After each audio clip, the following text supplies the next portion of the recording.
Hello. Welcome everyone.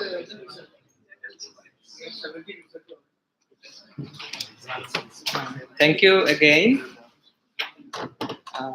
Now we are going to start our panel 2 on physical and environmental issues. It's all about, we discussed a lot about genocide and social aspects, but now it's about physical and environmental hazards and other similar topics. We have 6 speakers, and each speaker will present for 10 to 12 minutes, followed by, then I invite them here, and you can ask, the floor will be open for questions and answers. First, I would like to invite Professor A.S.M. Maksud Kamal.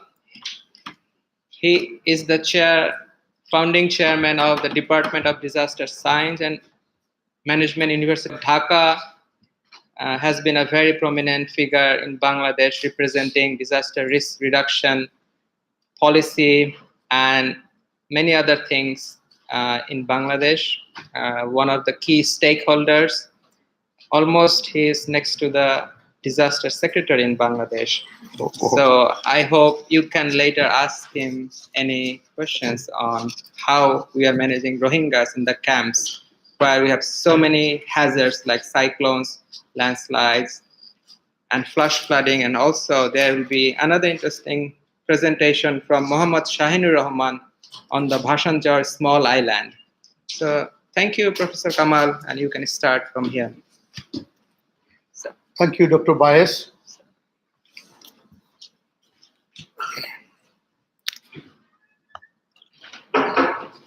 Thank you, Dr. Bias. In this session, we are 7 speakers, and all of them from Bangladesh. So this is the homogeneous distribution in terms of the speakers.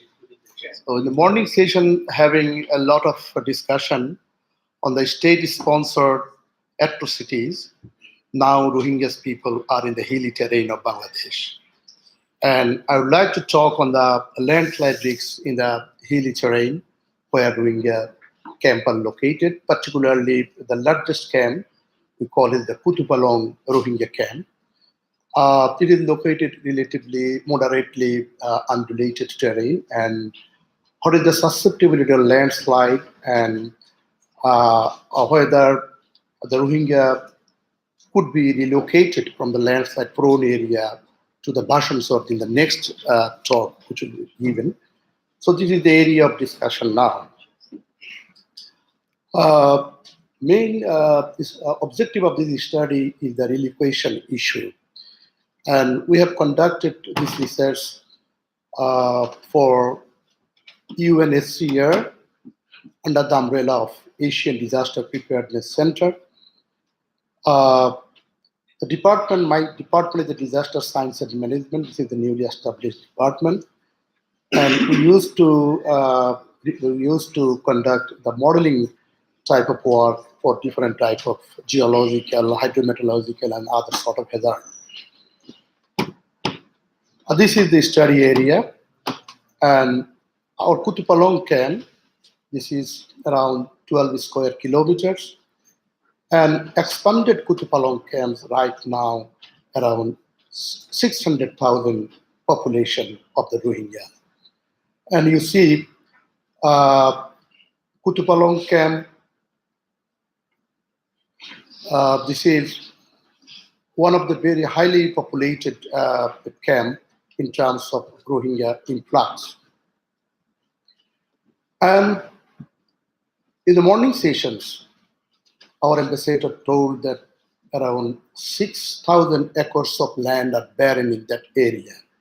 So this is the NDBI image, normalized differential vegetation index that represent the presence of vegetation cover in the area Kutupalong camp. And image of 2019, 6th February, it represents that almost the area is totally barren. The NDVI index represent this sort of information, and we use the optical images in order to determine this logging, illegal logging of the vegetation cover from the study area. In order to identify the previous landslide, to conduct the modeling, we studied the existing landslide in the study area, and for that purpose we use the synthetic aperture radar images. And synthetic aperture radar images, this is the Sentinel satellite of European Union. This is the free images we received, and we use the image of 2014 and then post-event June 2017 images. And the location of the landslide based on the images following the SAR offset technique to identify the images. And then we determine the also digital elevation model having the interval of 0.5 meter. And then we conducted the field visit. So initially using the pre-event images that we call the master images, and the first event images, this is called the slave images. And on the slave images, we have identified a grid area, and then both the images we have seen where deformation occurred, and then digital elevation model has been overlaid with the deformation, and we got the landslide area. Then by field visit, we identified the previous landslide images.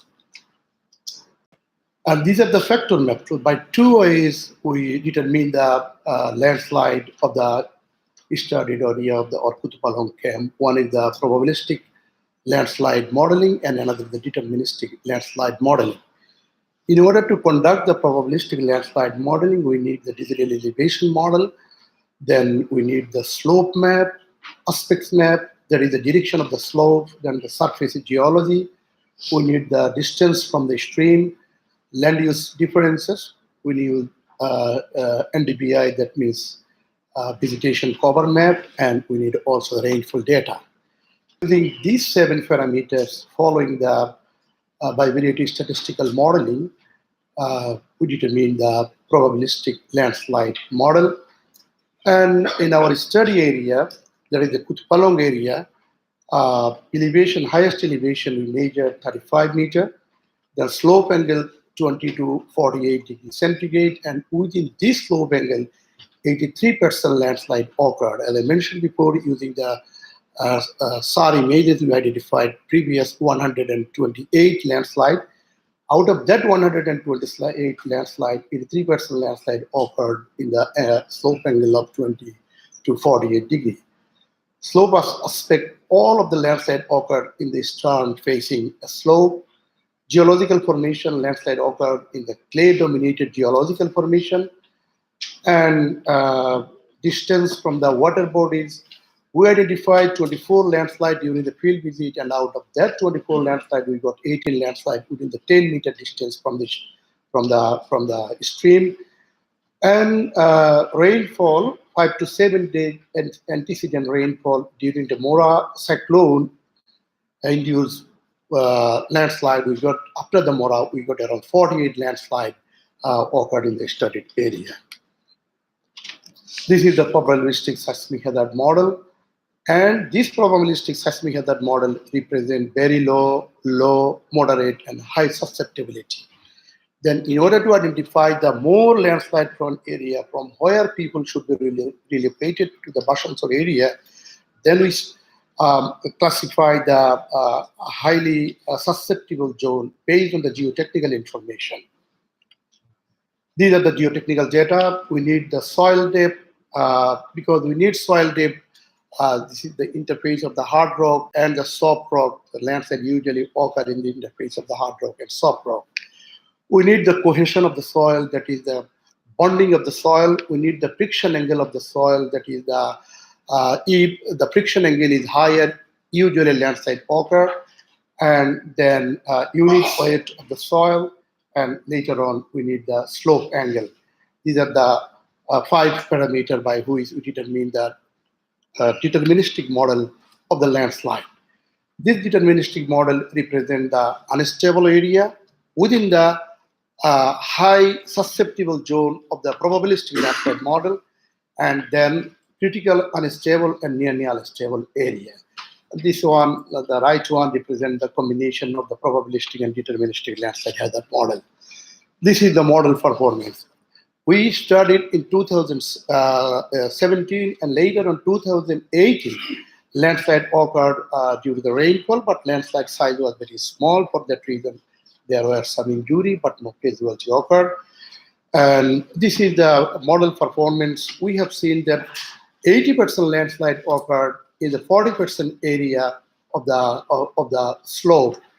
That is, as I mentioned before, in 20 to 48% slope angle size, almost 80% landslide occurred. That 80% landslide usually happen in the 40% area of the studied 40% studied area. So we concluded like this way: the 80% landslide occurred in 40% area of the camp, high to moderate landslide susceptible zone, the camp area, landslide dispersely occurred in the camp area. We have identified in 2018 152 landslide. Out of 152 landslide in the probabilistic seismic hazard model, in the high susceptible area, 92 landslide occurred, moderately area around 50 landslide occurred. It represents that which we have been developed. Our model is almost correspond with the acquired data. And this is the build-up area. You see the right one, the left one represents 2017 before the influx of the Rohingya, and the right one represents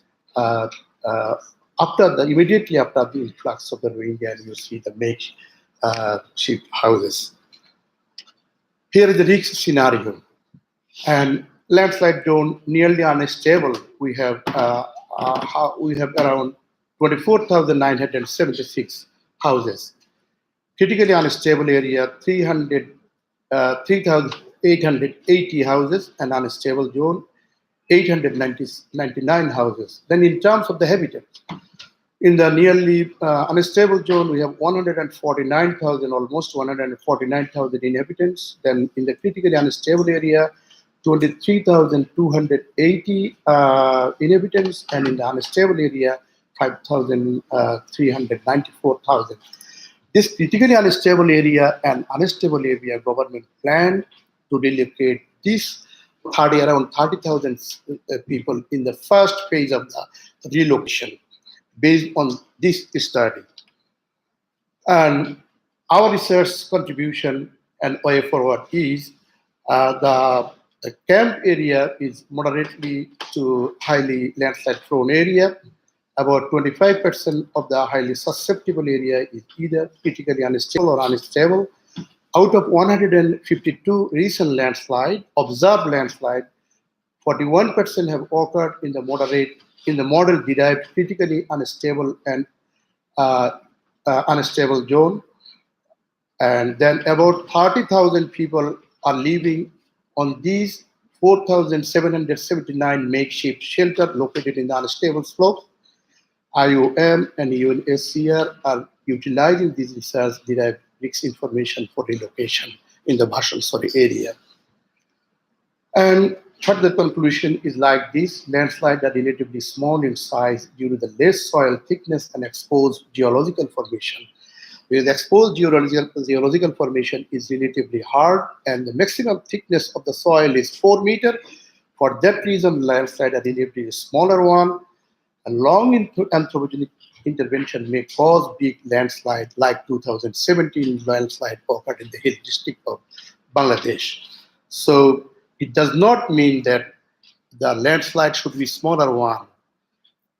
If anthropogenic interventions usually more and more, then cracks develop in the rock And due to that, rotational or translational landslide occur. This rotational landslide is usually bigger and that cause huge damages, maybe we don't know when. And we need multi-hazard risk index development in order to relocate the people finally. So this is the research one. 10 minutes? It's okay.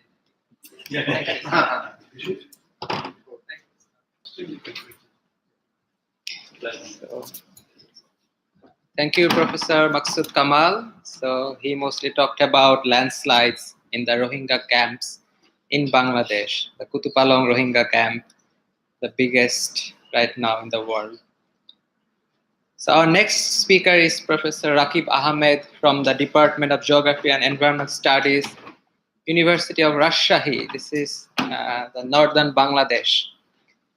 And he will talk about more broader environmental aspect and the camp context as well. So, yes, please.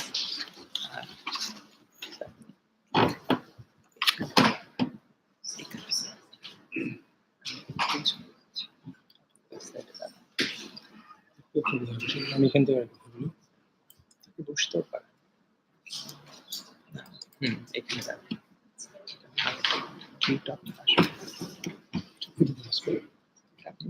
it is easy, it is better, and I can see you.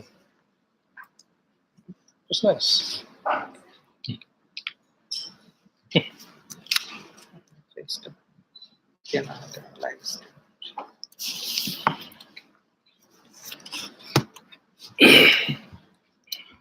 Good afternoon, ladies and gentlemen.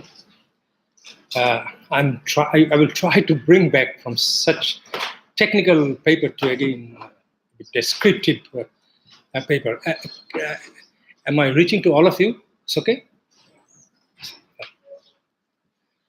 So I'll be focusing mostly on the vulnerable aspects of Bangladesh. This is something like that we never expected that Bangladesh will be suddenly vulnerable for a reason for which actually Bangladesh was not ready, or rather it was not Bangladesh's problem. It was a totally, it was a problem, it is a problem of Burma. It's a Burmese problem, came to our shoulder.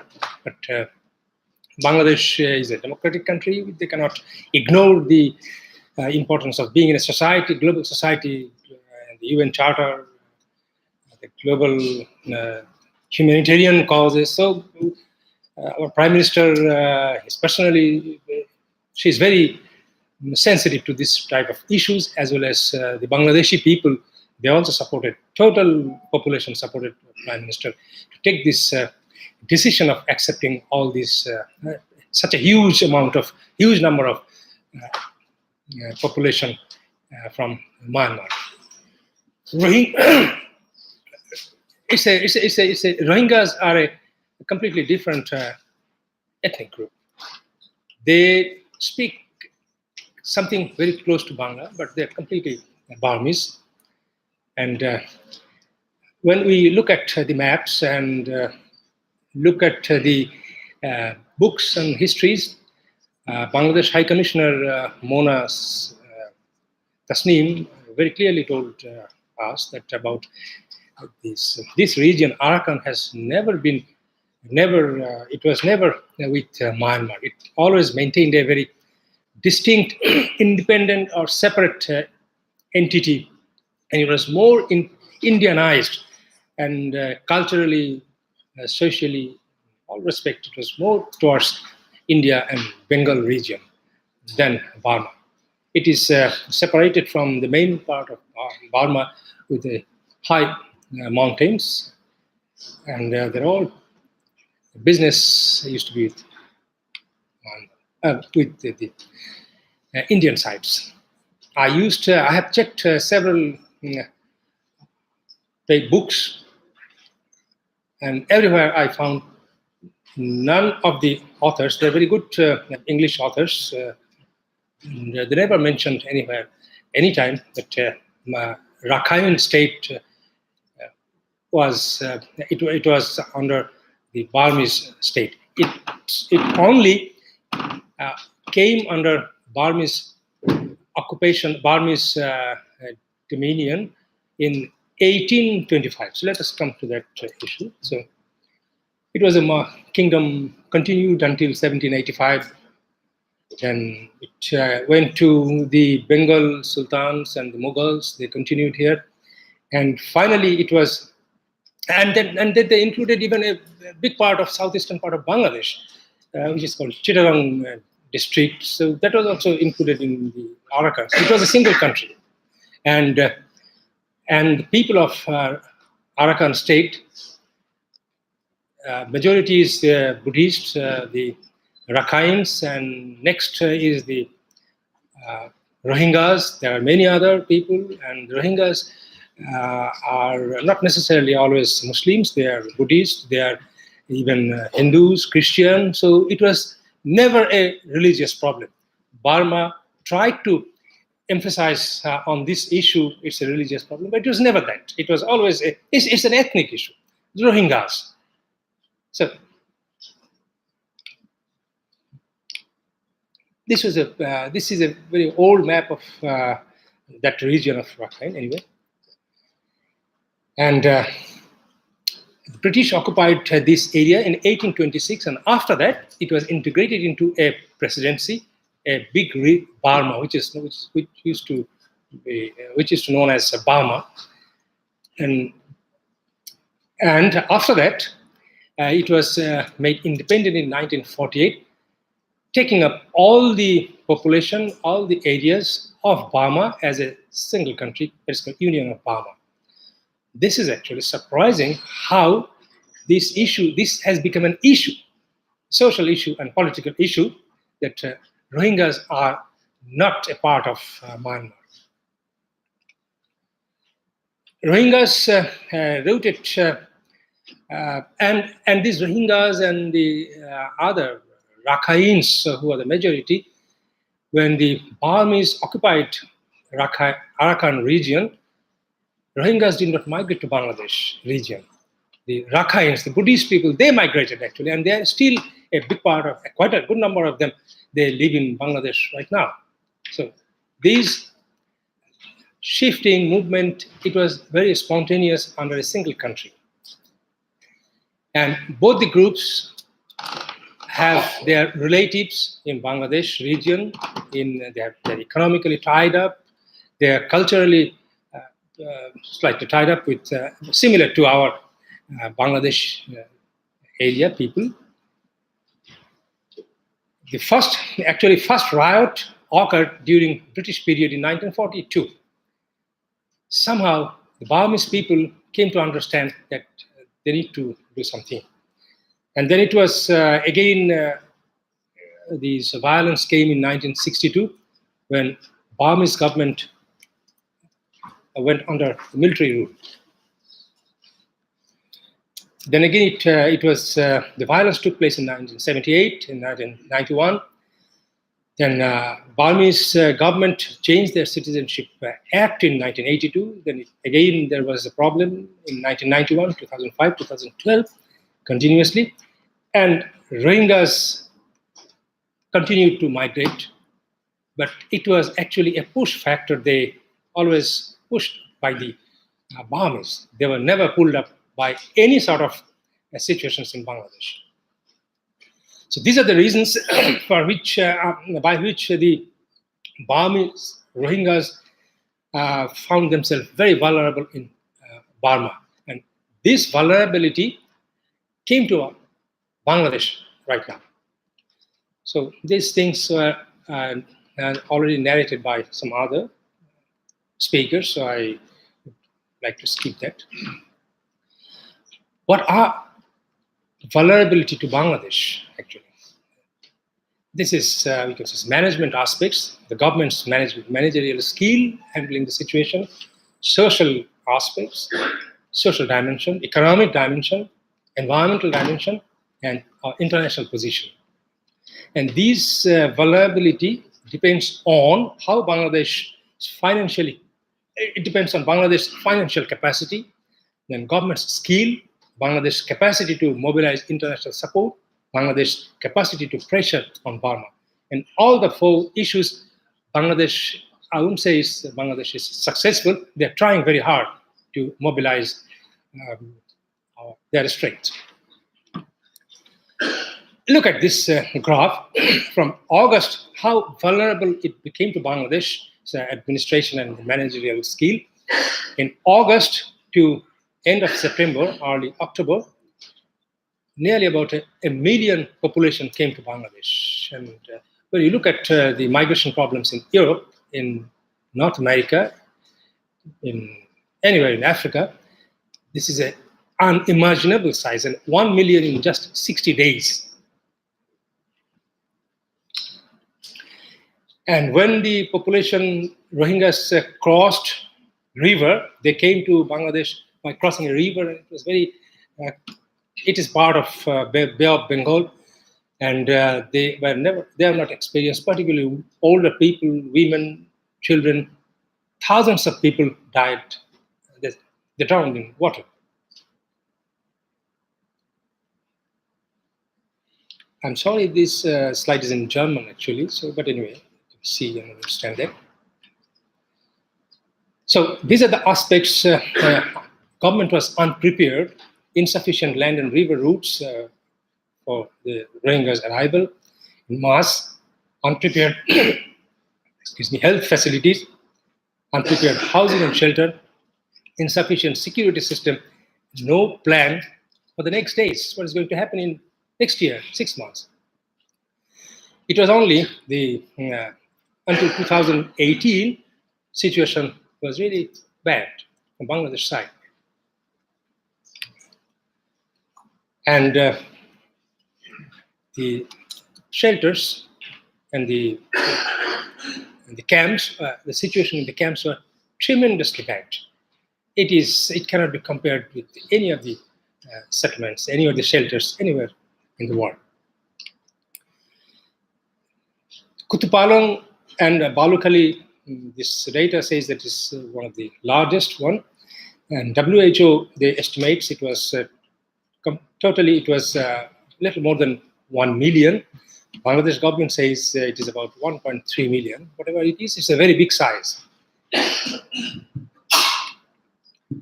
And what are the social vulnerabilities? Certain huge number of Rohingyas became, it was actually psychological trauma for the Bangladeshi people in the region. And then, okay, so I go quickly. Social corruptions and took place, it came with the Maoists to Bangladesh side. Then social closeness increased vulnerability to Bangladesh people, crime, and the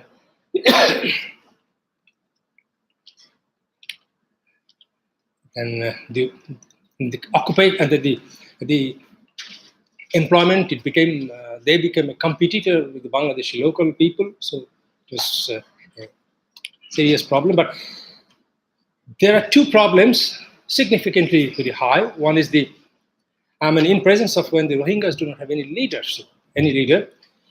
The most significant human security problems, trafficking, gender-based violence, and particularly women and children.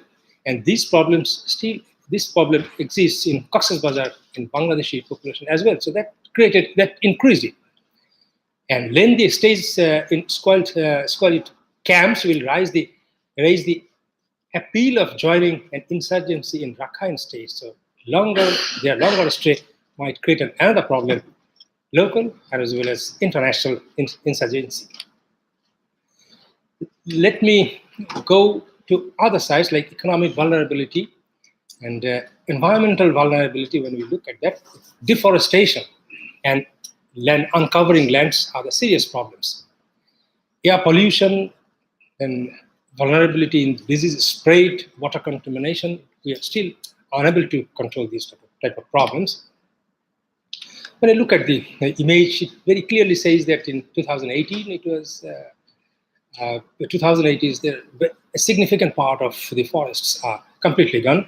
But before that, in 1985, I used this from Google. There were a lot of forests. Internationally, Bangladesh maintains traditionally a neutral international position, which is under pressure.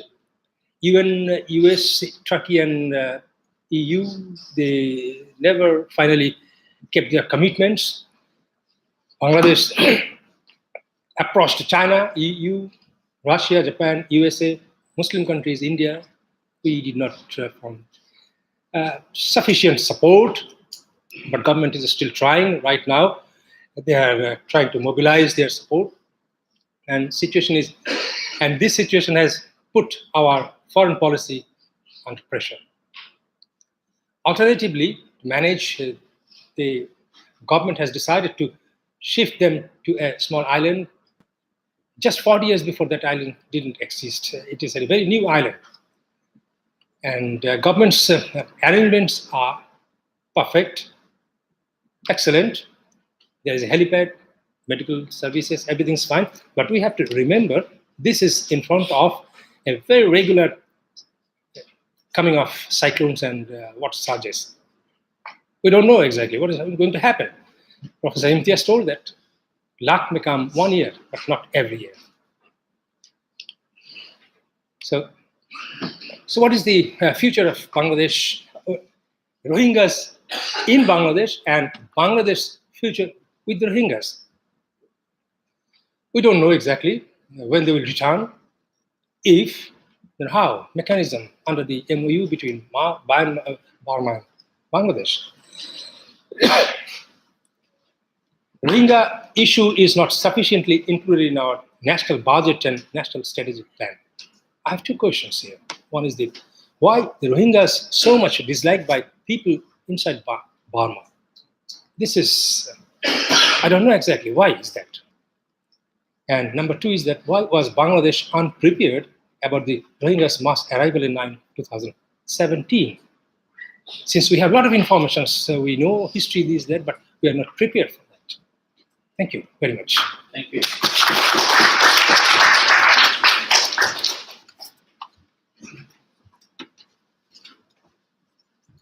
Thank you, Professor Rakib Ahmed.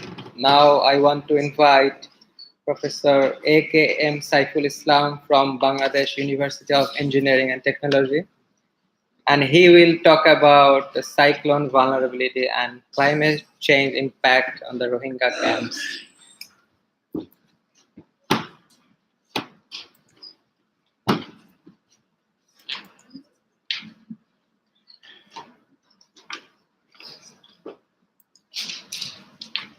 Thank you, Dr. Bias, for inviting us in this very important issue of Rohingya refugees, forced displacement.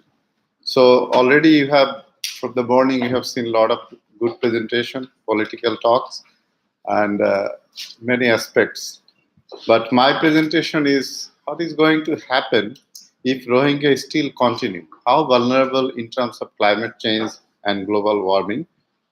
So I'll quickly go through what are the extreme events that we are observing in Bangladesh, particularly Southeast region, and also the upcoming challenges that we're going to face if we continue to keep that place for Rohingya, which is not prepared.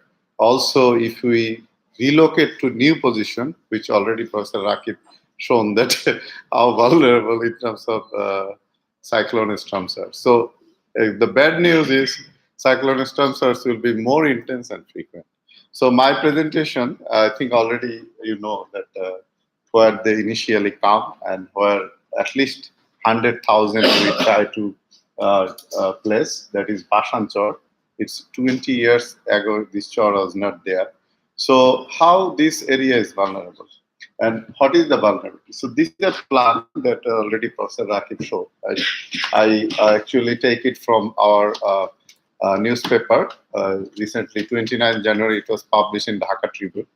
And the plan is good. Actually, they are going to place 103,000 people, and they will make, it is 2,300 crore project. They will make embankment of height 2.47, around 3 meters. So that is something worried about. Because if you consider the SAR site of tropical cyclone Cedar that happened in 2007, it was about 5 meters. So in any way, it will be inundated. So what is the backup plan? Backup plan, every 12 buildings, they have a cyclone shelter, and it will be 120 cyclone shelter. But when the storm surge occur, all area will be underwater because its elevation is low.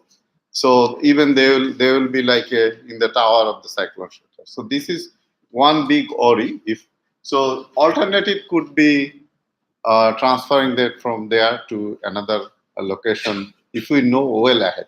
But sometime, last 2 years, we observed, I will show a cyclone that's supposed to hit in Noakhali, it goes to Chittagong. So we have very limited 10 hours to figure out what happened. So what we observed? We observed all over the Bangladesh and all over the Europe recently, temperature rise, heat waves, 45 degrees centigrade in Paris. So these are unprecedented. Why so? Because the effect of climate change and man-made disaster actually make the natural disasters more vulnerable and more intense, frequent. So if you have a look at the just recent 4 years, we found that the cyclone Rohingya hit in 2016. And that area we also find 2017 cyclone Mora, which 135 people killed and agriculture was damaged, many trees, houses are destroyed. And then the big event that Dr. Bias mentioned, that 168 people were died in 13 June of 2017, nearby area, Rangamati area.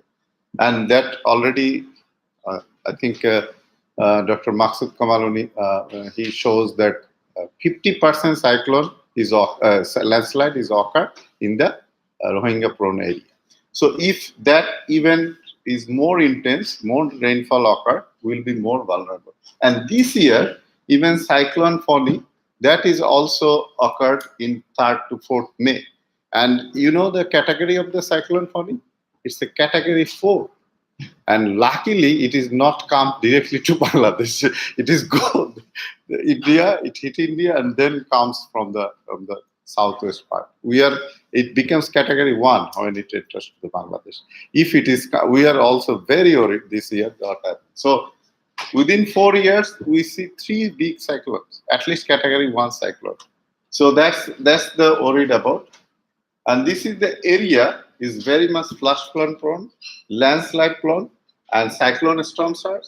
Also sea level rise, continuously rising. It impacts the salinity and the drinking water and also agriculture. So this is what we are going to expect when global warming is going to be continuously warm the world. We are expecting more intense flash flood. We are expecting more frequent landslide.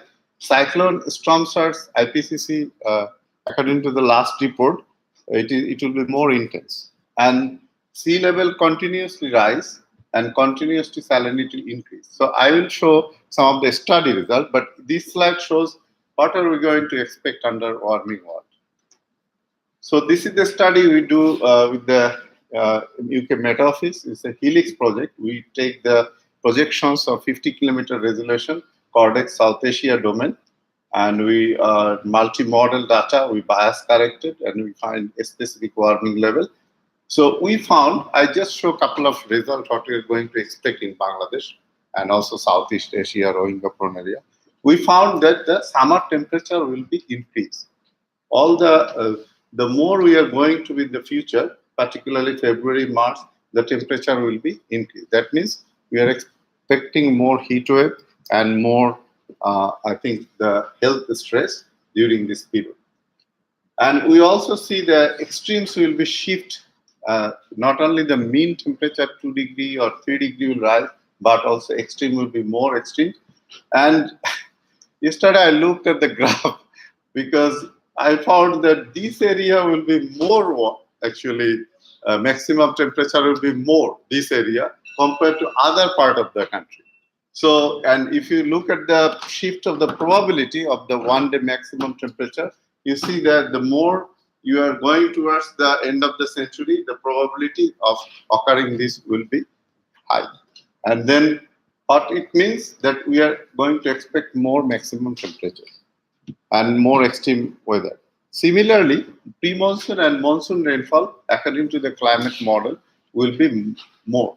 That means the chances of landslide, as you know, one of the triggering factor of the landslide is precipitation, and continuous precipitation 2-3 days triggered this kind of event. So we also see the distribution of maximum one-day precipitation and also 50 millimeter precipitation. Both shows that in the future it will increase.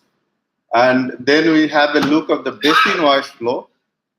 We found that the three big basins that actually comes from India, China, that is Ganges, Brahmaputra, and Meghna basin.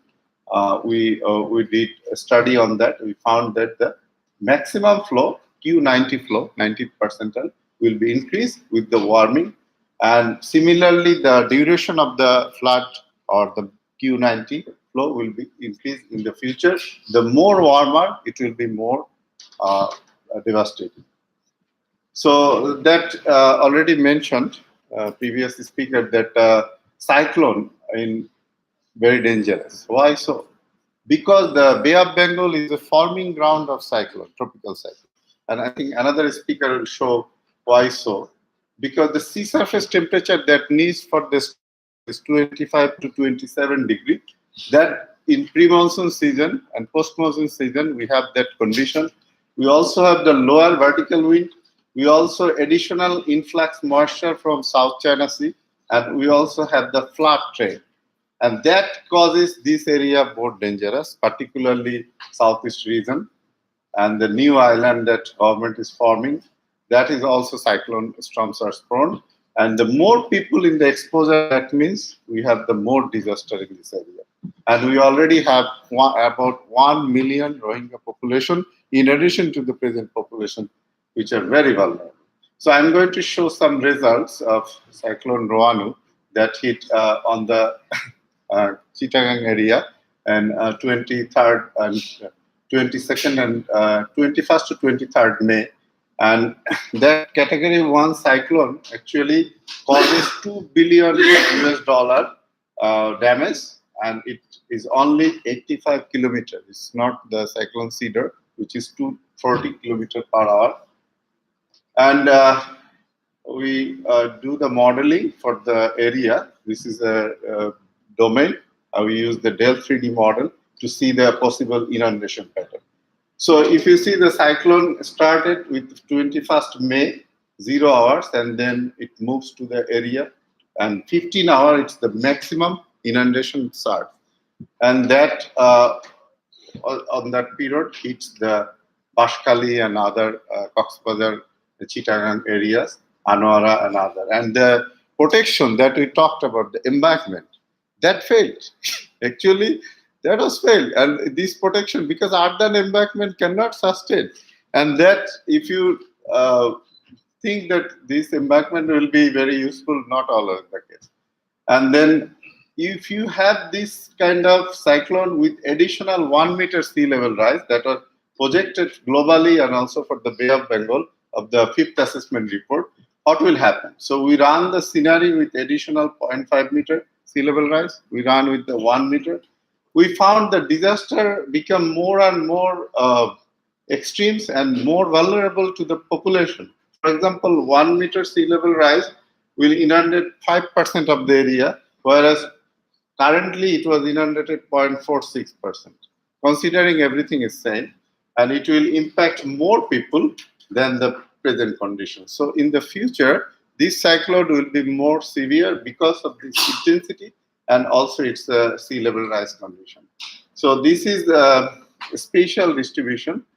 And another aspect that on that area will be very also interesting, the salinity. Because of sea level brings salinity. So, and that particular area might not be affected, luckily, that much, because the precipitation will be more, flood water will be more, so the fresh water flow here will be more, it will counteract. But if you consider this part, southwest, this area will be more saline in the future. So the vulnerability study needs also to understand the adaptive capacity. So we study for the whole coastal area with the other adaptive capacity layer, and we use the IPCC framework. And this is, I think, the presentation how in the future it will be vulnerable. The present, we have only 6 upazila very high vulnerable, and then future, it will be around from 6 to 73, because in this area we are expecting sea level rise, salinity intrusion, we are expecting more cyclone storm surge and riverbank erosion, because the flooding causes riverbank erosion and sedimentation. So all this actually makes the coastal area more vulnerable, and many people now study what will happen to the migration. So, so that's it. And I hope I completed.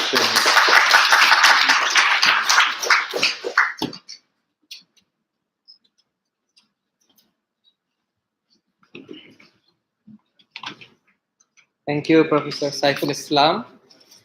And now I would like to invite Dr. Salimul Haq, Director of the International Center for Climate Change and Development. He is also one of the lead authors in IPCC reports.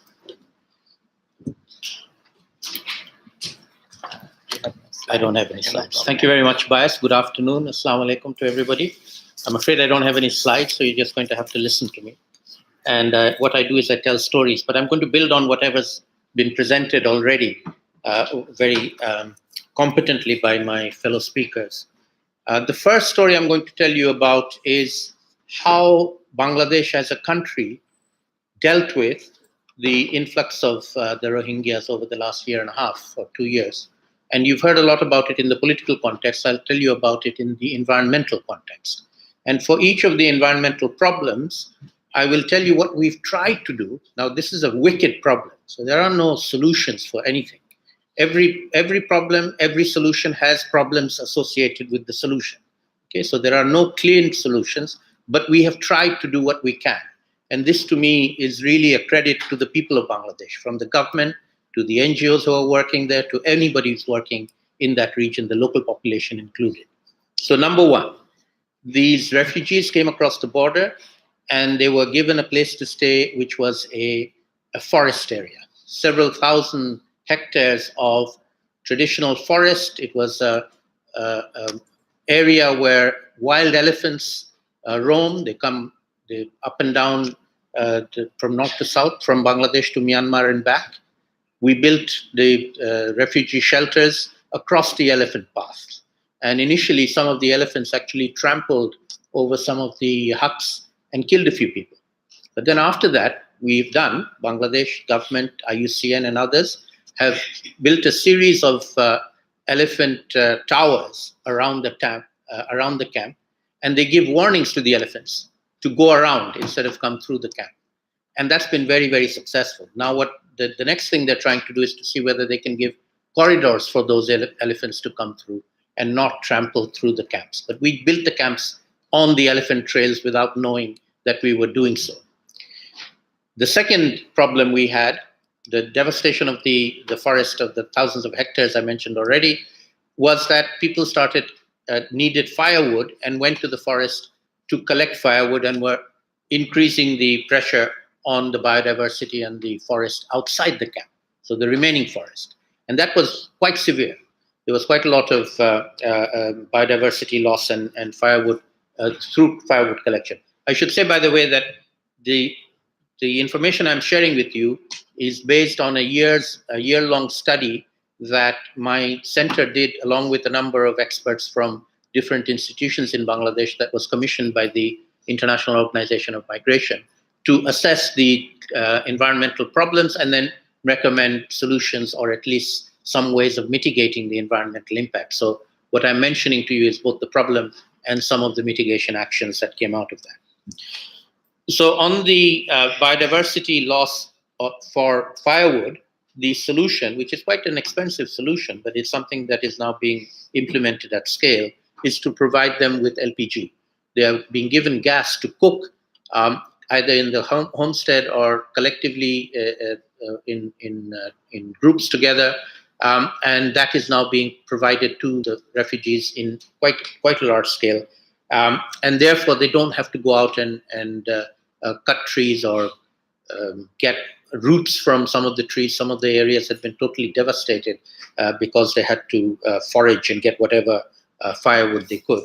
And then one of the other amelioration or mitigating activities that has taken place now, and is actually again being scaled up, is replanting trees, both within the camps themselves, wherever possible. Many of the NGOs who are working there are planting trees, and these are now growing. They're also replanting with the forest department in the surrounding area that the camps are in. The camps are in the middle of forest, so the forest around them has to be replenished or regenerated. The other aspect that was a major problem was water, drinking water supply. We dug lots of tube wells to get groundwater for them. Sometimes we did them in contaminated areas. Sometimes we did them too close together. We needed to look at where were the best aquifers available, where were we able to get good, clean drinking water to supply to people and to provide that. And over time, that particular issue of supplying drinking water through provision from groundwater has now been more or less solved, and we've got enough tube wells around the camps to provide them with drinking water. But an associated problem with water is also sanitation. So both human fecal sludge sanitation and other kinds of pollution, plastic water bottles and other kinds of solid waste which accumulates in the camps, that has become a significant problem as well. And so one of the mitigation activities there on the fecal sludge management is that a number of NGOs like Practical Action and ActionAid and others have set up quite good state-of-the-art fecal sludge management systems in different parts of the camps that are collecting these collective toilets. The sludge is collected in the sludge management, and they are then being able to recycle them in a very sanitary manner, with the local people and the Rohingyas being involved in doing this activity. On the solid waste management, we haven't done as well, but we are trying to develop systems for collection of the solid waste and then disposal of the solid waste outside the camps, potentially in Cox's Bazar, in the town. They're trying to build a solid waste management center or system there to take it to there. We're still working on that. I'd say that's much more of a work in progress.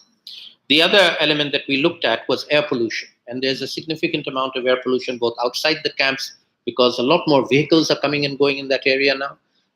All the aid workers come in the morning, there's a huge traffic jam, and then in the evening when they leave the camps and come back again to Cox's Bazar, another traffic jam.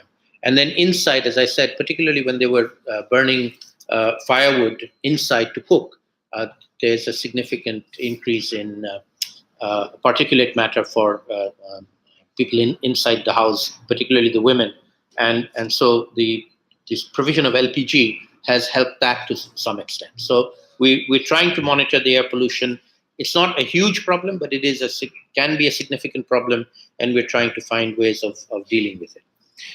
One of the major problems that we identified at the very beginning, just before the monsoon, which you heard about from Dr. Kamal, was the potential for landslides. These are very light huts built on hills, and any significant downpour of rain causes the land to slide in those areas. And there were some initial landslides that caused some fatalities of people. But as you heard, we did our scientists and Bangladeshis and others did some very, very good mapping of the most vulnerable areas where the landslides are most likely.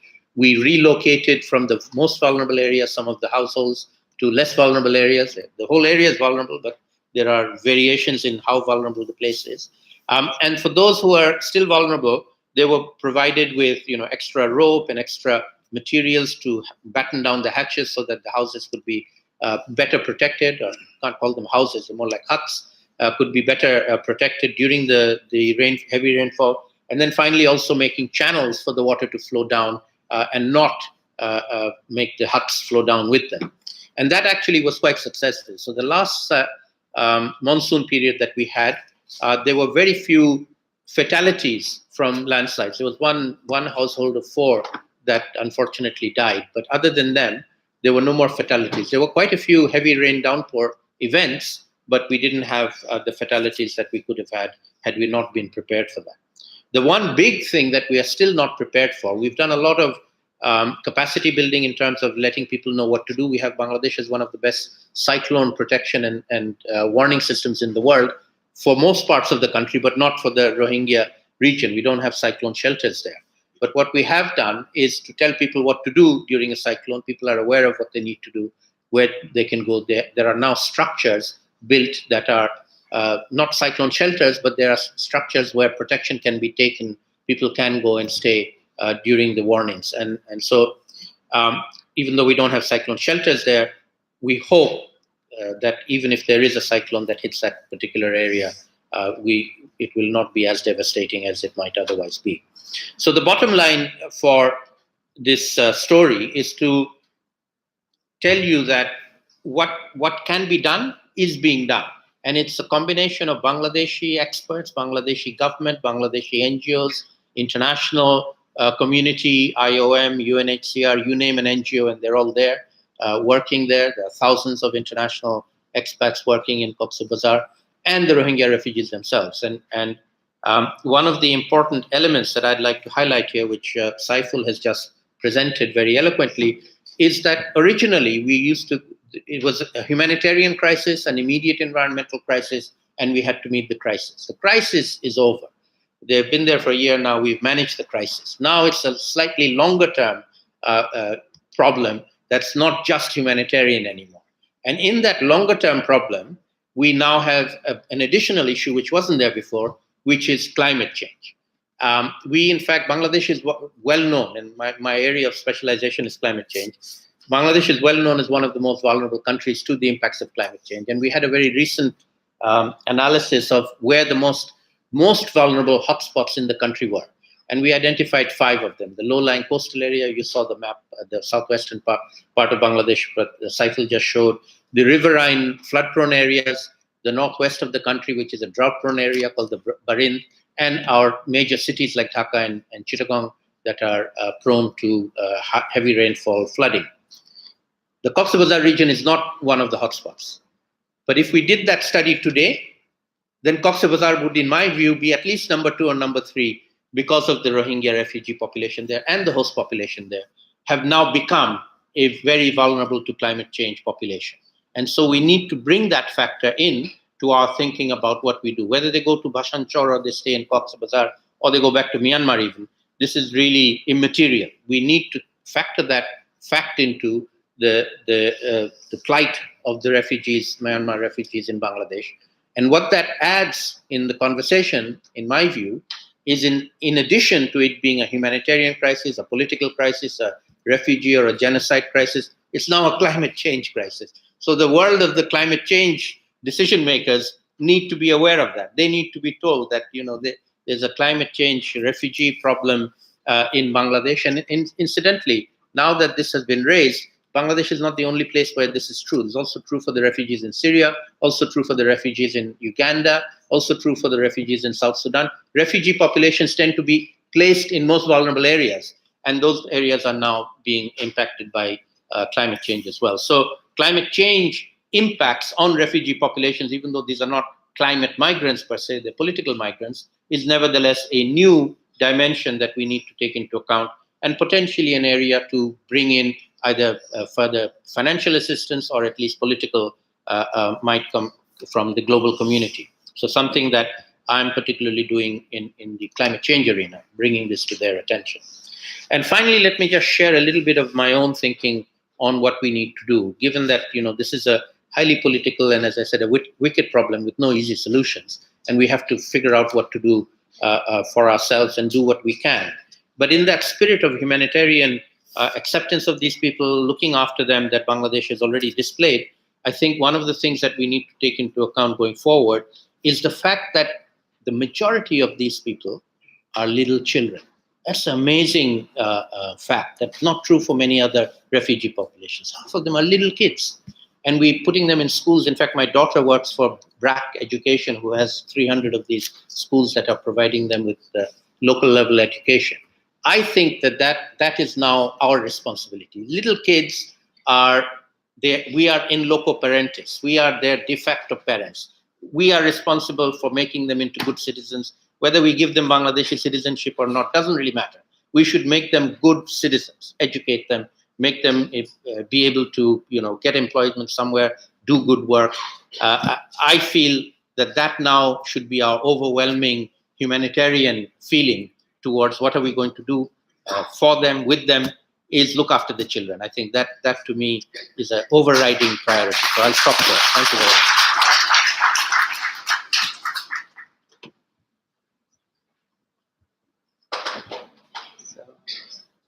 Thank you, Dr. Salimul Haq. You almost summarized everything.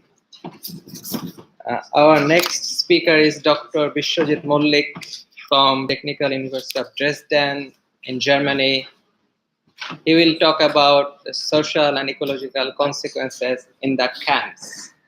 And this is our conference Wi-Fi password, UCL guest, and then the password is Rohingya 2019.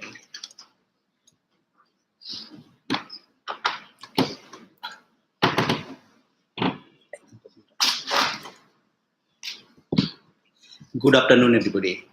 I think the stage is already set for my talk, so I should not say about what is the consequence of Rohingya refugees in Bangladesh and what could be done. So there are a lot of things to do, and I think I am the only person here who is little bit talking about not the physical science. I am talking about the people, and I like to talk about the people. And so here I try to understand, so what could be done actually? So if the Myanmar people will not go back, and the people who are living there, so the host community, so how we can assess these situations from the socio-ecological perspective, or you can say that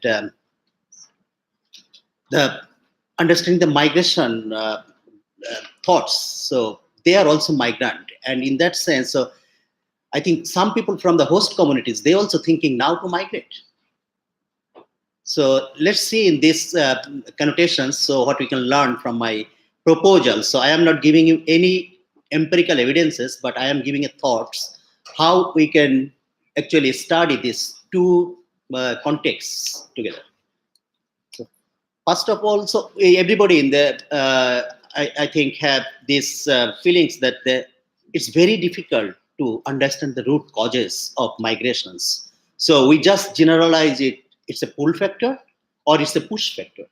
So what's the push factor for us when the we can say the Myanmar people came? So they are pushed to come in Bangladesh, and we are not ready for that. And so in that sense, we can say there is a push factor from the Myanmar people, but the purpose is to have some better livelihood or to have a security life there, whether they're temporary, permanent, or international, so forced, voluntary, everything. It's just like a different kinds. So you can make it different ways. And to me, or I think so for everyone who are researching on the migration, so the choice of migration is a very individual. It cannot be holistic. We cannot say all these people should be moved to Vasanchar. So it could be the individual choices. So we should also think about that. And that's why I think we should think the root causes, individual preferences, this kind of thing. And from that point of view, if we think, if I want to migrate, so I think most of the people who are now in this room coming from Bangladesh, at least for the 3 or 4 days, we are migrant in UK. Yeah. And if this situation is not only for this only 2 or 3 days. We think about our livelihood. So for the betterment of our livelihood, we always think, okay, I need to be economically well off. I need to be educated. I need to be feed my families. I need to grow up my children. So a lot of things. But how it comes from? It comes from our environment. Without environment, we cannot think that. It comes from our society. So that's why all the elements of the society and the environment that has an impact on our regular livelihood. And that results into, I can say, whether I think we are resilient or vulnerable to stay on this place or to migrate on this place. So even though we can say that it's a disruption to the living environments on my place where I am living now, so it has an impact on my decisions to migrate or to stay. Finally, it's just like a flow chart, or you could say a loop that always is giving to the living environment and the society. And from that conceptual framework, I want to ask myself, how and to what extent the livelihood resilience influence on the migration decisions of the people at risk. So here, for the people at risk means could be the Myanmar people, could be the people who are actually neighboring in this Rohingya camps. So both are at risk. So let's see how we decide to migrate. So first of, it's a cognitive decisions. So it's very individual things, and just like it is influenced by, as I said before, the social, economic, and political demographic settings where I am really growing up. So as Dr. Salimullah said, we should think about the children, education. So, but the living environment, where they are living, could they get a good quality of educations? We don't know. So we are giving them elementary educations or primary educations, but when they are going to the college, our government will get this opportunity to admit in the college? We don't know. So, and on the other way around, the ecosystems. So ecosystems also influence us. The people, sometimes we say that the people who are living in a fishing community, they have different kind of sense of power. So decision-making power. So both of them has influence on our aspiration and our capacity. So I could aspire that I would be the millionaire in futures, but I should think about my capacity, and that's actually influence our migration decisions, whether I will migrate, whether I will not migrate. So it's just like a trade-off between our aspiration and capacity, and that could be forced or voluntary. So it's just like how the decision-making power is taking on the migration. It's a conceptual model that I've developed, and even though this forced and voluntary also influenced by the aspiration and my capability. But if I say here is a war, or it's a conflict, or a disasters, then all this factor could be influenced. In that case of Rohingya, they are forced. They have the choice. So they came to Bangladesh. Now the question is, the situation, what has been done due to Rohingya refugees in Bangladesh? We have heard from my previous speakers that they are facing social, environmental, economic, a lot of consequences. It's put pressure to the host communities. It is hectares of lands, forest lands are destroyed. So the elephants are now having different route. So just like the UNDP in 2017, they said that 6,800 tons of fuel wood every day is collecting. So that means a miserable situation from the environment and also for the human. Yeah. And some of the key impacts likely to become irresponsible of measure, and that we didn't think about before hosting them. So here I am citing a paper that Dr. Salimul Haq and his group published a couple of months ago, that they say that nearly 1 million Rohingya refugees are living in camps in Bangladesh, and it's published in Science. And I think that is the very good article to think about how the environment and society are now challenging this situation in Bangladesh. And the question is to me, how we can learn from these two dimensions. Should we think about only the Rohingya people, or should we think about also the host community people? So if we want to learn more about the host community people, I think it's a combination of social, economic, political, environmental, all these kind of dynamics we have to consider and think about the individual perception that I have given a model here, that how our cognitive power plays a role to take the decision of migrating. And that's why I think we should think how big this crisis is going to be.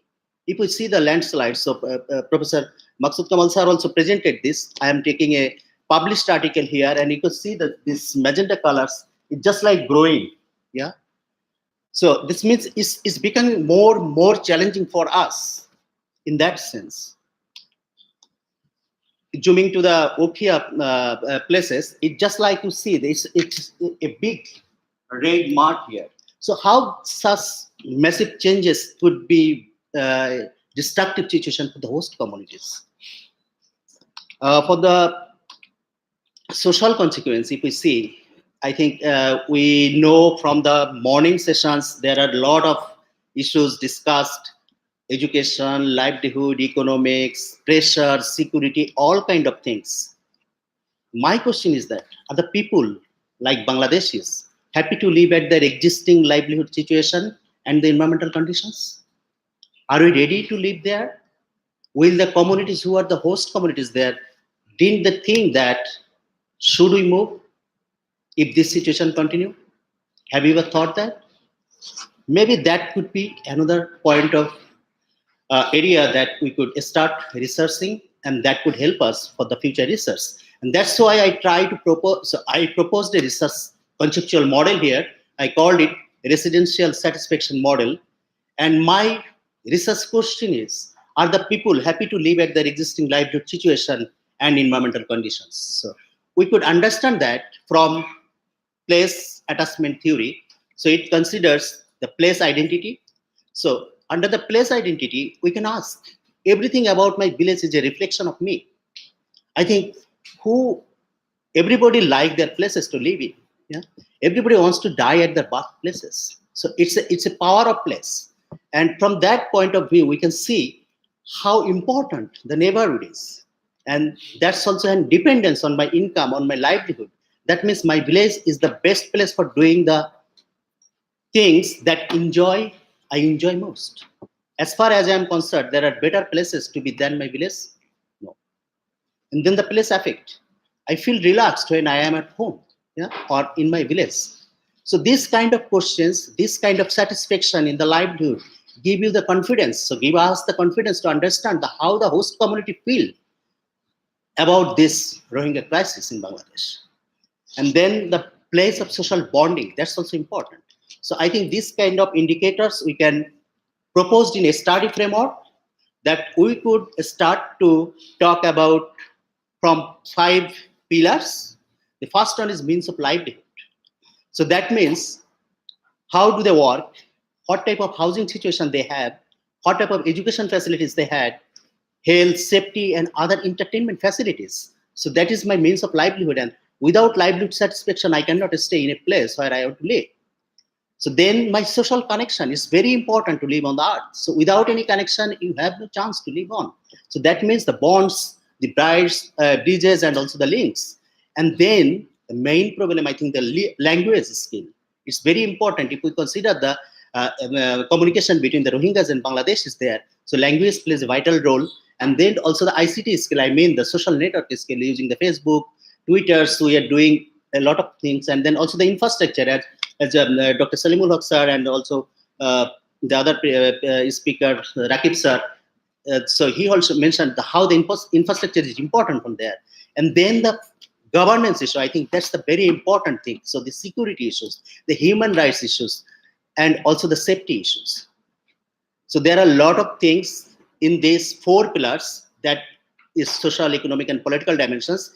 But we never forget the ecosystem pillar.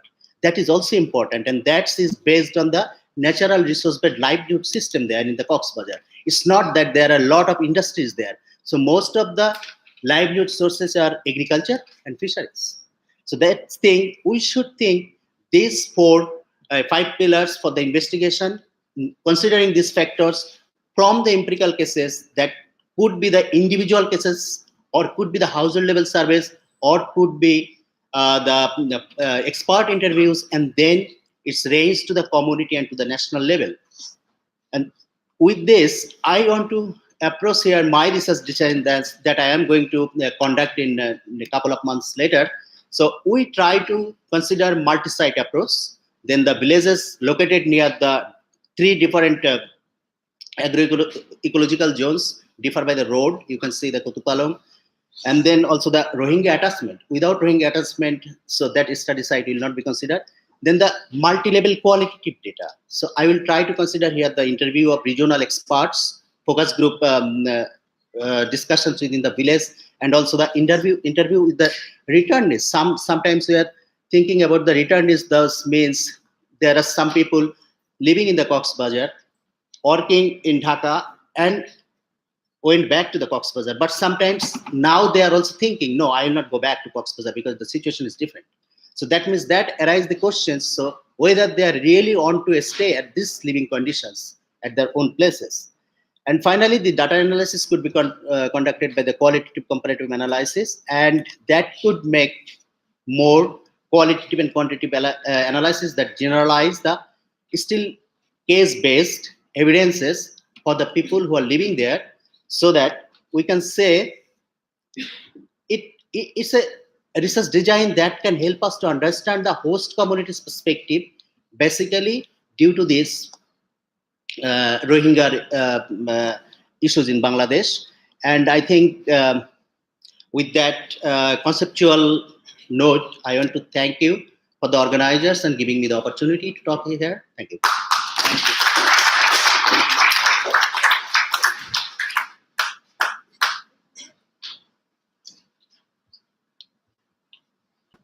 Thank you, Dr. Mollik.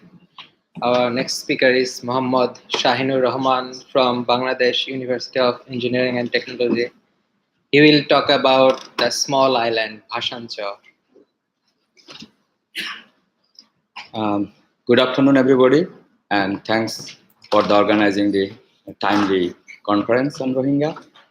So as Professor Maqsood Kamal sir, Professor Saiful Islam sir, and Professor Akib sir mentioned about the Bhashanchar and risks of the cyclone. So I'm going to bit detail on that specific island. My focus is only the island, and I'm presenting on behalf of our group. So my topic is tropical cyclone hazard on remote home for the Rohingya at Bhashanchar in Bangladesh. So you already know from this that the migrated people already have in the big camp, Ukiam. And so Bangladesh government now is decided to move 100,000 Rohingya refugee to a new location. And this is, this is a Chor, and this island in Bangla is called Chor.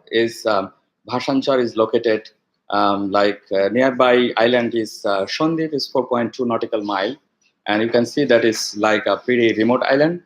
And so total island area is 11.5 acres, and the camp boundary, the camp government is going to, Bangladesh government is going to build is around like 2,000 acres. So about the land cover, I'm just would like to just mention about the land cover composition of this island. So you can see that like only 1/3 of that island is vegetated, and 60% area is still bare soil, so no vegetation grown yet there. And they have some channel of the tidal channel mostly. It's not, we should not call it river. It's 3%, and the build-up area 3% is just recently newly developed camp, which is build-up area. So there was no build-up area before. So I'm going to show that.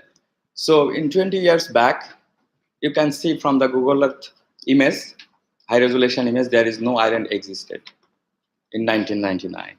First, we can see that island comes up a little bit in 2003, and then 2010 it goes bigger, and 2013 we have this like current present shape, a big one and small one beside it, and 2016 and from 2016 on now on, the shape is, the island is like this, shown in the picture.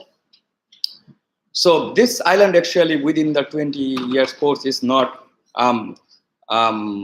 stable yet. You can see the movement of the island position and the shape and formation.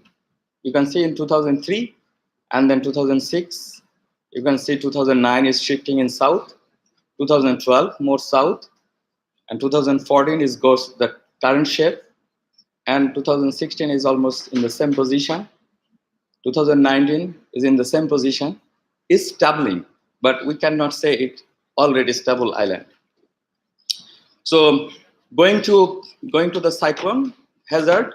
So as you see, it is on the path of the cyclone. So cyclones since 1981. I took it 1981 because this is the satellite era of cyclone monitoring. Before that, we have a like data inconsistency. So from then, I counted only named cyclone. It's not like depression, not like a small tropical cyclone. So cyclone when it gets bigger, it was given a name.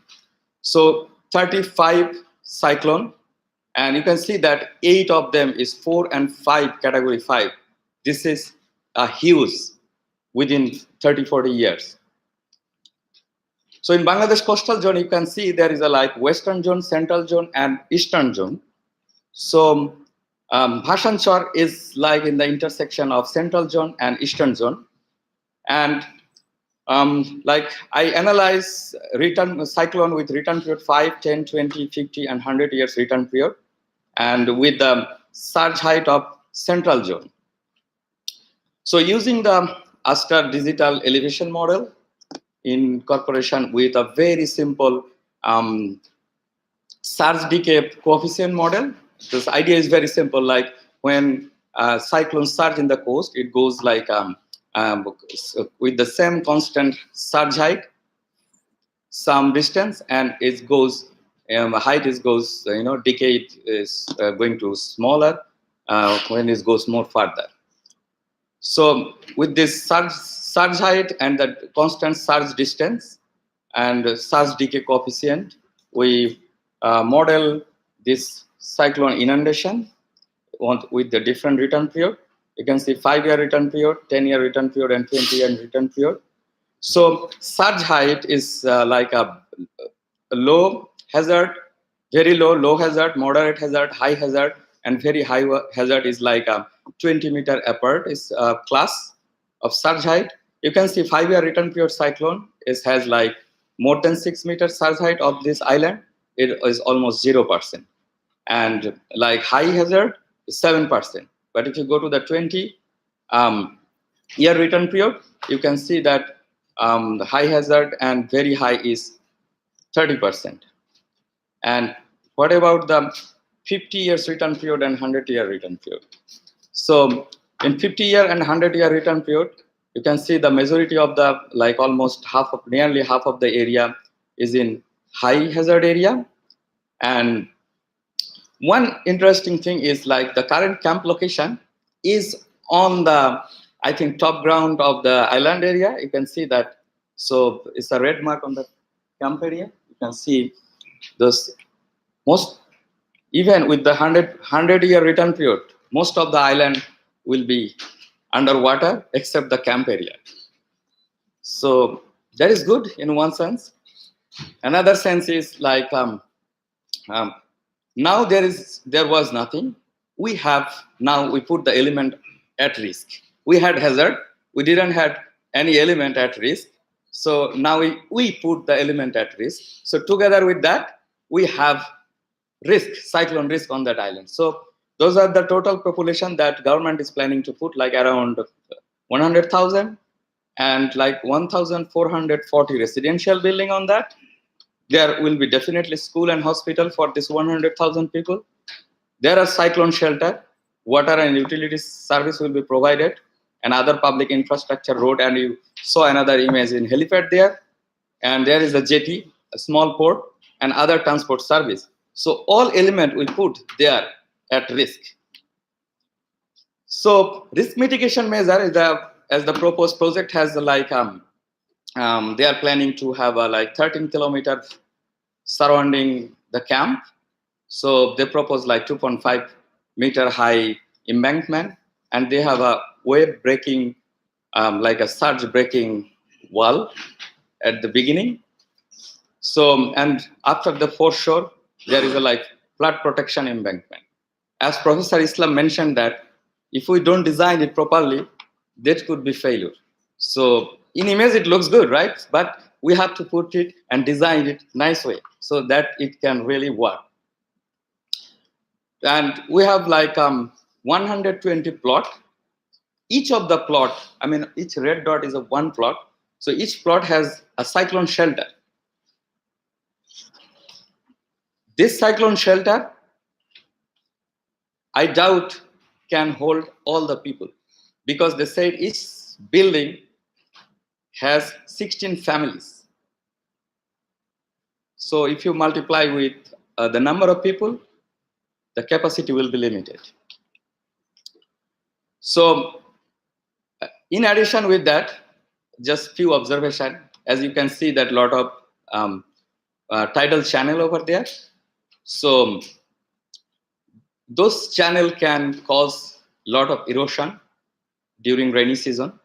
So we should think on it how we can reduce the erosion and protect those channel. Secondly, people is not there, but put 100 people there, as mentioned in the Ukia Kutupalong camp. I think that 30% forest that I show in the beginning, that will be disappear soon. So let have some greenery project along with that. It will help to protect the shore. It will help to reduce the erosion. It will help to make the barrier from the cyclone shelter, the cyclone surge. So we also, for not only the building, flood protection wall, cyclone shelter, we also need to design properly for the greenery project and shore project. Like for example, here in the photo, I take this photo from my dissertation when I was in Chile. So after a tsunami, they had a new project to protect the city from the surge. You can see like they raise the ground, have the walking way, and have the lot of tree with they called it green belt, but not green, like a London green belt to protect the city, but it's a green belt to protect the shelter from the cyclone surge, tsunami, and other disaster event from there. So that's all. Thank you. Thank you. Thank you for organizing that.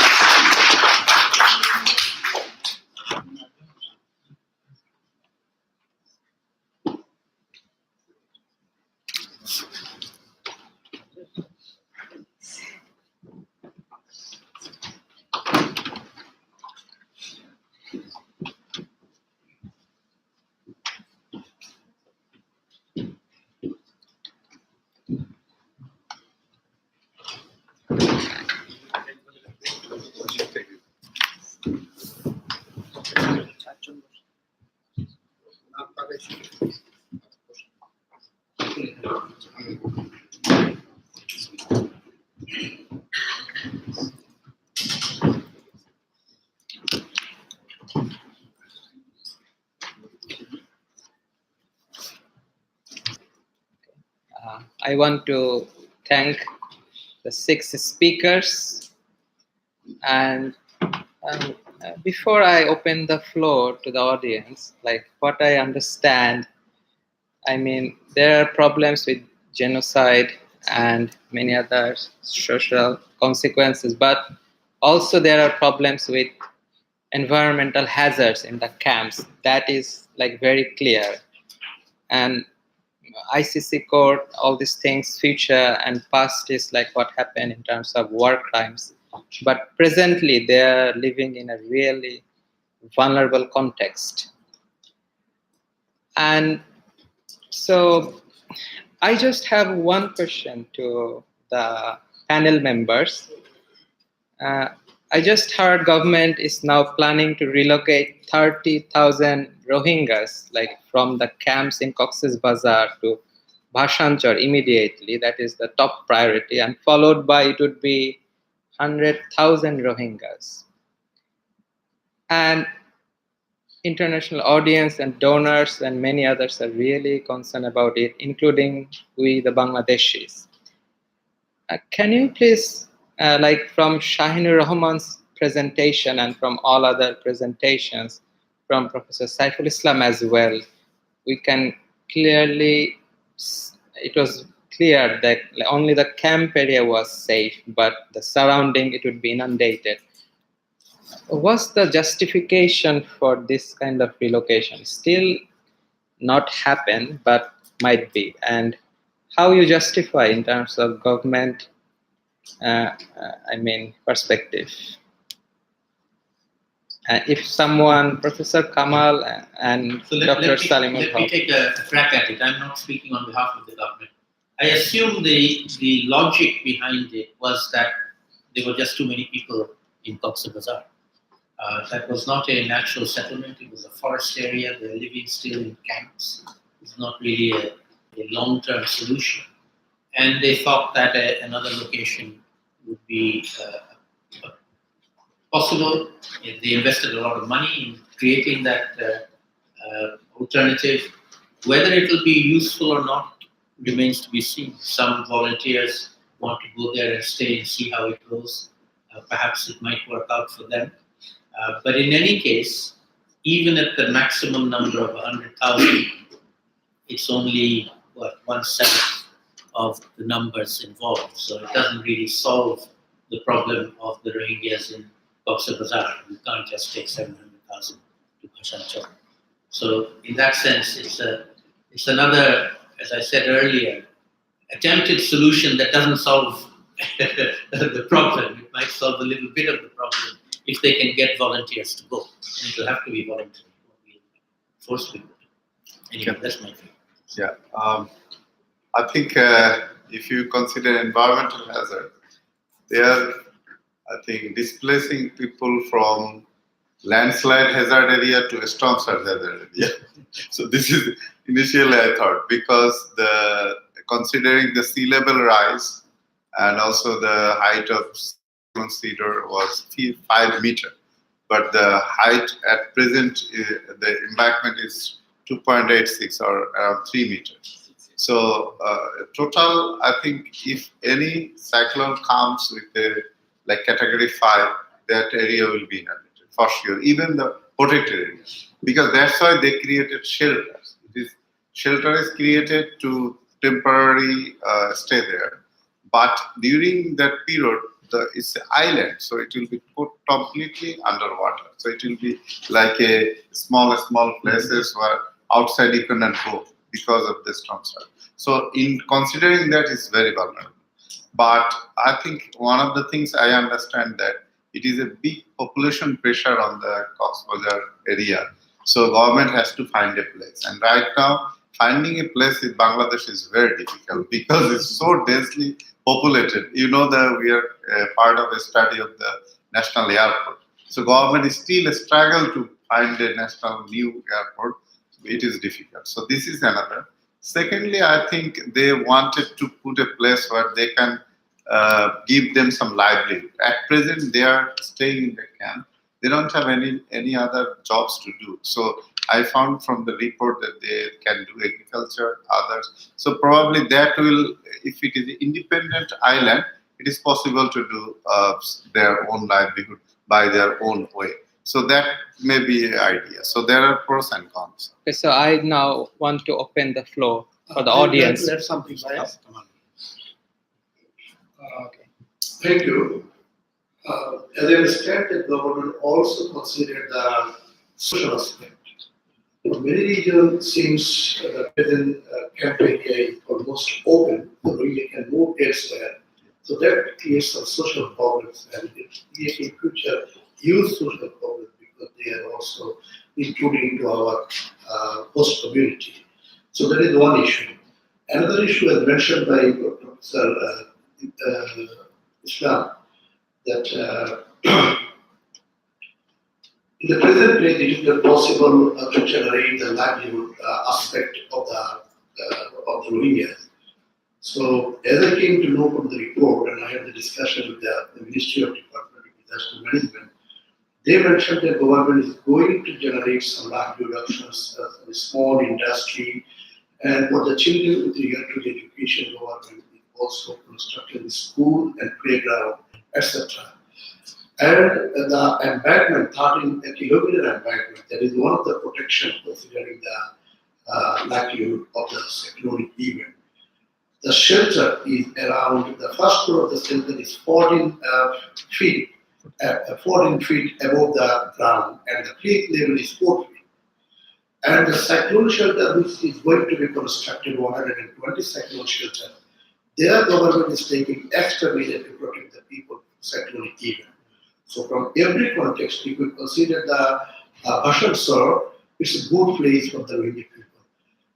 Another thing is our coastal area is not a destructive, it is a constructive delta. So considering the 20 years sedimentation of that area, the whole island is emerging island. It is not destructive island. From that viewpoint, I think it could be a safe place if all sort of production measures are taken. Okay, thank you. So questions? Little more to add is we are looking at the whole problem from Bangladesh, our point of view, not from the point of view of the Rohingyas, but 1 million. So there are two options. One is seclusion, to keep them like this, putting them all in an island, in camps, feeding them continuously. We don't know exactly for how long this will continue. We have to assess, we have to understand that. What are we really going to do? What the government is going to do? There are a lot of international aspects. We have to understand that. Second is that there are two options. One is the keeping them in a secluded area, and two is that to bring them inside the mainstream society. The government has to decide exactly what to do. Europe is an example. In Europe, and particularly in Germany, they are taking a lot of Syrian, Afghan, Middle East refugees, and they are acclimatizing inside their own society. But we are a bit different. We don't have to. We have a serious unemployment situation. So this is an uncertainty. We don't know exactly. Okay, so I think we should give some floor for the audience as well. So anyone with any questions? How many hands?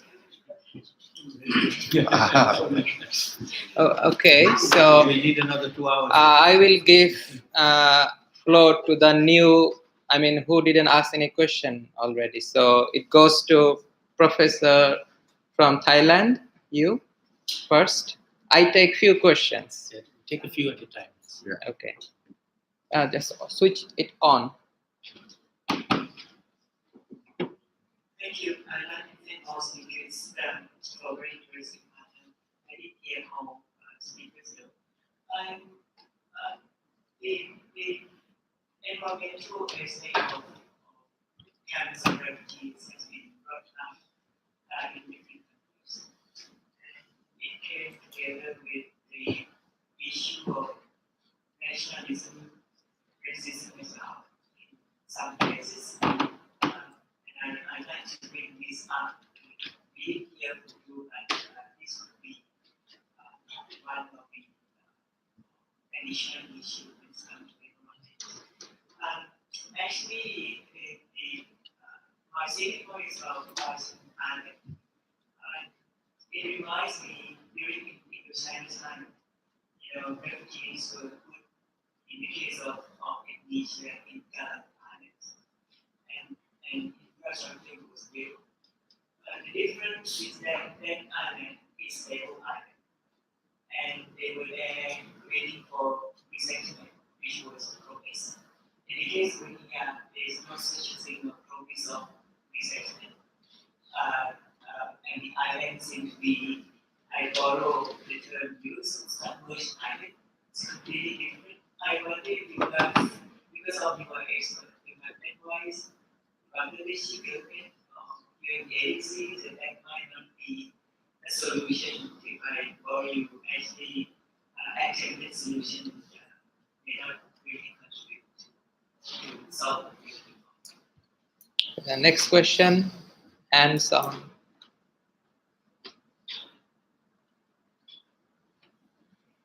That person in the back. It's very difficult for me, sorry. So many hands. Thank you for the wonderful presentation.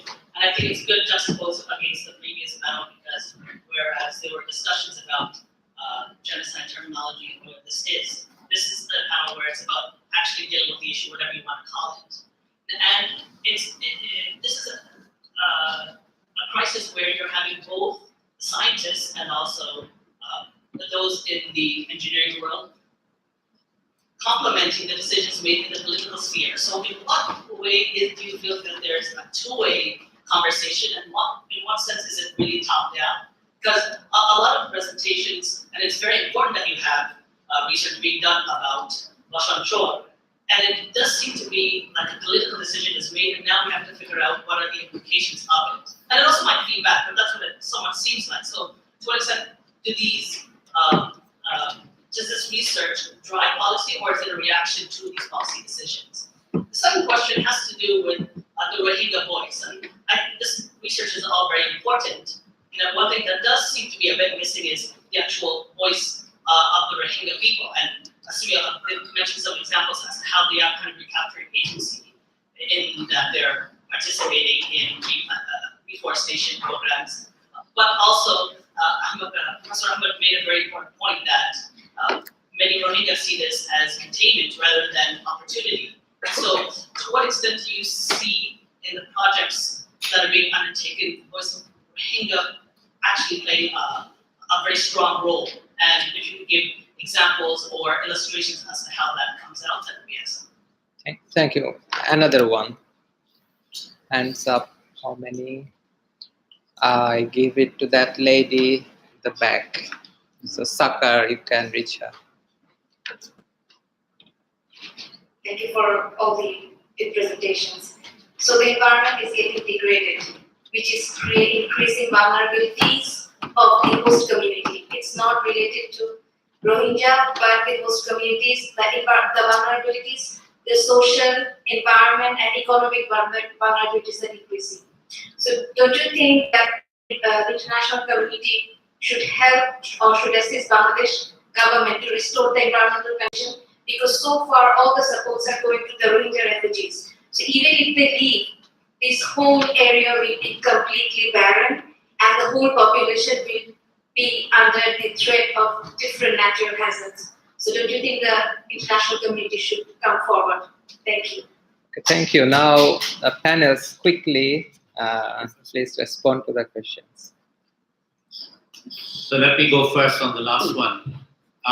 That was the point that I was making, that as of now, the influx of the Rohingya refugees who are political refugees into that particular part of Bangladesh has made that entire region, both host population and refugees, an extremely vulnerable population, as well as the ecosystems in which they are located, to natural hazards of various kinds and climate change in particular.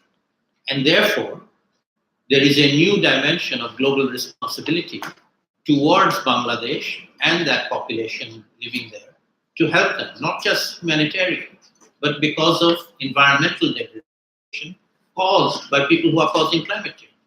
It's a completely different category of people, but they have responsibilities, and we can tap those responsibilities, and we should tap those responsibilities.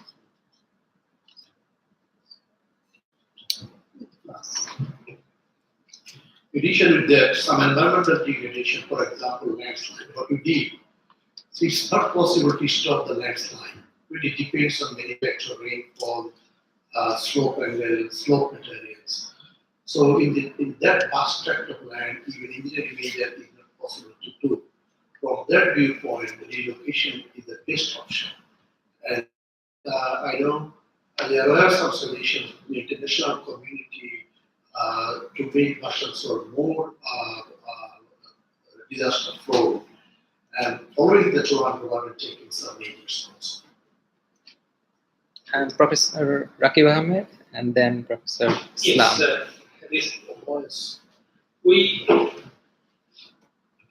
the decisions of the governments is yet to be well structured.